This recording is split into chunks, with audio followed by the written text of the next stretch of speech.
Sa sige ni mag-scroll ba niabot ka sa akong channel. Nya kini akong gibuhat wara ba gyud di padulgan. Igo ra gyud ko diri maglutog utan sa mga gipulan og karning baboy og karning baka. Unsa pagyulat ninyo? Tara mag-utan ta. Kay nunso ba siya? Lahi ra gyud ni magkaedad na tanong. Kay mausab na pud ang atong mga gusto. Sa una sa gamay pa ko sus digid ko mukaog utan puro ginakarni akong ganahan. Nya karon nga nagkaedaran na. Nya ang hawak kay medyo sakit na. Sus kay kumautan palagi ng dahon sa tuba-tuba hagbay ra.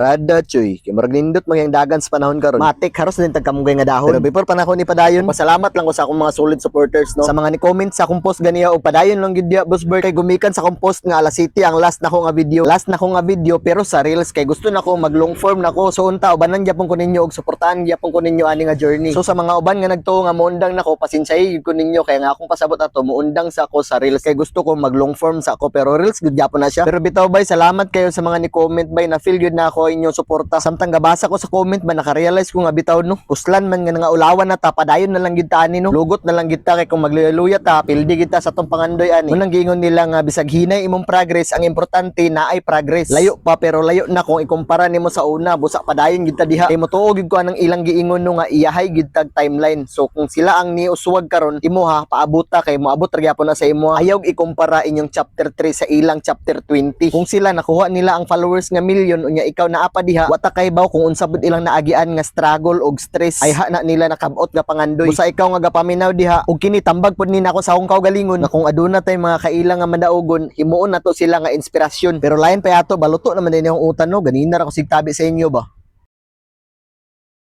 Gamay nga kahilom ay gid mo kalimot og pasalamat sa Ginoo bay kay kanang pagmata pa lang nato sa buntag dako na kay nga blessings kanang hangin nga inyong giginawa blessings ta kina siya kay ang uban sama ang mga pasyente sa ospital kapaningkamot to na sila aron makaginawa og tarong busa ikaw nga nadya karon pasalamat gid tagayo no. Always kita dapat grateful no magamay man o madako nga blessings dapat kita mapasalamaton kay mo attract pa na siya og daghan pa nga blessings. Pero lain pa yato ba kay 2026 na ra ba gusto lang ko magpasalamat sa atong last year no nga 2025 kay dako kay kog na-achieve ato nga tuiga. Last year man gyud before ko gisulod aning pag-vlog gisaad nako sa akong kaugalingon nga before pa maabot ang December maabot na nako ang 100k followers ug kaluyan sa Ginoo naabot gyud taw nako no bulan sa mga Nobyembre pa yata to nakuha na nako ang 100k followers ug karong adlaw January 12, 2026 naa na ta sa mga 133k followers. So salamat gyud kayo sa inyo tanan guys. Di gyud ko kaabot diri kun dili tungod ninyo so daghan gyud salamat no. Ug hinaut unta karon tuiga ubanig gyapon ko ninyo padayon ra gyud gyapon taghatag og good vibes sa atong isig ka tawo no. Ug sa mga naminaw karon basig ganahan mo share sa kong video ba dili man ipog sanay pero sige na ba i-share sabi. Pero bitaw ay ugma gyapon bay alas City gyapon sa gabi ko mag-upload og mga tirada nako. Wara gud tripping ras kinabuhi ba kay nun so siya.